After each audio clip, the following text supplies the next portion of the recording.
Hi there, this is Rodney again with Ashes, Wine, and Spirits. You know, we've been doing this series about sherries, and we want to thank Grapes of Spain for allowing us to run through the Pemartin lineup of sherries.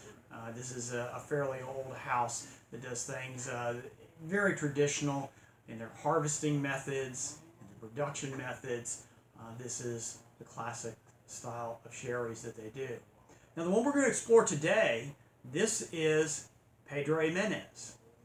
And we talked about the Amontillados and the Finos that we've done, but the Pedro Ximenez style of sherry that we're going to be discussing today gets its name actually from the Pedro Ximenez grape, which does grow principally, it is sourced from Jerez, down in very, very southern parts of Spain. Now, you can see just from the color on this one, this is definitely very rich and most definitely a dessert style of sherry that we're talking about. But let's talk a little bit about the production on producing Pedro Ximenez. So this is definitely one that you're going to leave the grapes. They're going to stay on that vine until those sugar levels really rise up to a very high level. Then they're going to be hand harvested. At that point, here's where it gets a little interesting. We start to veer off from the other styles of sherry that we've examined before. They're going to be laid on straw mats and dried out, which is really going to concentrate those sugars. Once that process is complete, they will go through normal pressing, and they'll be allowed to partially ferment before they're fortified. Now, when we fortify them, we're going to take them up to about 16% ABV, and in this case, with this brand, they're going to use a Solera method of aging for 6 years to produce the end product that we've got there. You know, as I mentioned before, this is definitely a very sweet, rich style of a dessert sherry. I find that they've got really thick viscosity, great nutty notes come through, but again, a lot of richness there, almost candied nuts. Not uncommon to pick up some dried fruit notes, maybe some little hints of citrus or apricot, things like that that are going to come through.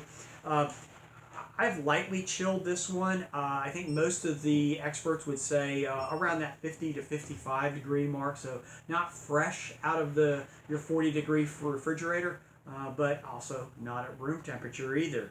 The pairings for this are quite interesting, I think. Blue cheese can definitely work. A variety of richer desserts, you know, chocolate cake. I thought about a salted caramel brownie. Definitely some really rich bread puddings. But another real positive to dealing with sherries that we've seen with the other styles is, you know, once this bottle's been opened, we don't have to consume all this in 24 hours time. It seems that, you know, when you read up on this, many months can be expected. 1 to 2 months is not uncommon for a shelf life for a dessert sherry of this style. In fact, there are some people who feel like it may continue to evolve over that period of time and slightly change. It can be interesting to kind of track that progress of how it changes. But, you know, as we enter this holiday time of season that's upcoming, I think that this can be a wonderful addition for some of your traditional family rich dessert that you'll be serving. And I think that this is one that you really ought to consider putting on your table.